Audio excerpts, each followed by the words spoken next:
কর্মাধ্যক্ষ উনি উপস্থিত থাকবেন। গোপালপুর গ্রাম পঞ্চায়েতে হেড়োভাঙায় যে রাস্তার উদ্বোধন হবে, ছোট রাস্তা, সেখানে উদ্বোধন থাকবেন প্রদ্যুৎ রায় কর্মাধ্যক্ষ ক্যানিং এক পঞ্চায়েত সমিতি। এবং আমাদের আরও বিভিন্ন জায়গায় আমি নিজে উপস্থিত থাকবো। দিঘিরপাড় গ্রাম পঞ্চায়েতে এবং মাতলা 2 নম্বর গ্রাম পঞ্চায়েতে সুশীল সর্দার উপস্থিত থাকবেন, জেলা পঞ্চায়েত সদস্য। মাতলা গ্রাম পঞ্চায়েতে আরও যারা জনপ্রতিনিধি আছেন আমি প্রত্যেকটা গ্রাম পঞ্চায়েতে একজন একজন করে পাঠাবো।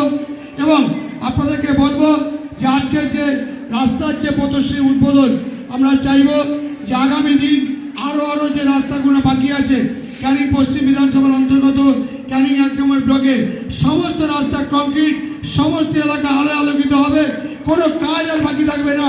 ক্যানিং পশ্চিম বিধানসভার এই ক্যানিং ব্লকে সভাপতি সাহেব আছেন, বিডিও সাহেবরা আছেন, পঞ্চায়েতের প্রধান সাহেবরা আছেন, প্রধান সাহেবরা আছেন, এসডিপিও সরকারি আধিকারিক সহ আপনারা যারা আছেন সবাইকে আমি কর্মাধ্যক্ষ থেকে আরম্ভ করে প্রত্যেকে আছেন সবাইকে আমি ধন্যবাদ, অভিনন্দন। এবং এই পথশ্রী নিয়ে বিডিও সাহেব 2-1টি কথা, পথশ্রী নিয়ে আমি বিডিও সাহেবকে বলবো 2-1টি কথা বলার পরেই আমাদের এই মঞ্চের কর্মসূচি আমরা শেষ করব এবং পরবর্তীকালে পরে কর্মসূচি আমরা পৌঁছব।